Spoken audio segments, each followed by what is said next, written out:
Matter as we know it: trees, planets, stars, galaxies, animals, rocks, and us. This matter accounts for less than 5% of the known universe. About 25% is dark matter and 70% is dark energy, both of which are invisible. We really have no clue what dark matter and energy are or how they work. We are pretty sure they exist though. So, what do we know? Dark matter is a substance that makes it possible for galaxies to exist.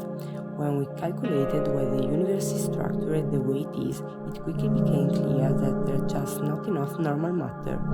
The gravity of the visible matter is not strong enough to form galaxies and complex structures.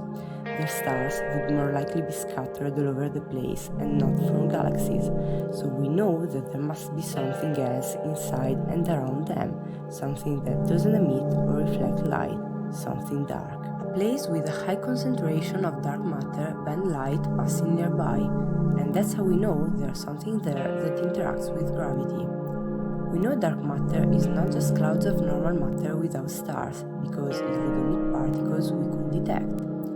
Dark matter is not antimatter, because antimatter produces unique gamma rays when it reacts with normal matter. Dark matter is also not made up of black holes, that is, very compact objects that violently affect their surroundings, while dark matter seems to be scattered all over the place. Basically, we only know three things for sure. There is something, it interacts with gravity, and there is a lot of it. Dark matter is probably made up of a complicated exotic particle that doesn't interact with light and matter in a way we can expect, but right now we just don't know.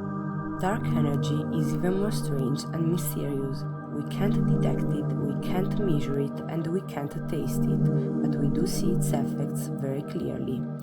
In 1929, Edward Hubble examined how the wavelength of light emitted by distant galaxies shifts toward the red end of the electromagnetic spectrum as it travels through the space.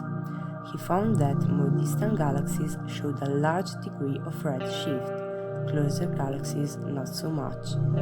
Hubble determined that this was because while the universe itself is expanding, the redshift occurs, because the wavelengths of light are stretched as the universe expands.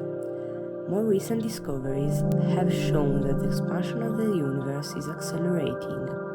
Before that, it was thought that the gravitational pull would cause the expansion to slow down or even retract, and that the universe would collapse on itself at some point. Wherever there is empty space in the universe, more is forming every second due to the universe expansion. So dark energy seems to be some kind of energy intrinsic to empty space. Energy that is stronger than anything else we know, and it keeps getting stronger as time passes. Empty space has more energy than everything else in the universe combined. Our theories about dark matter and dark energy are just that, theories. On one hand, this is kind of frustrating. On the other hand, this is frontier science, making it very exciting.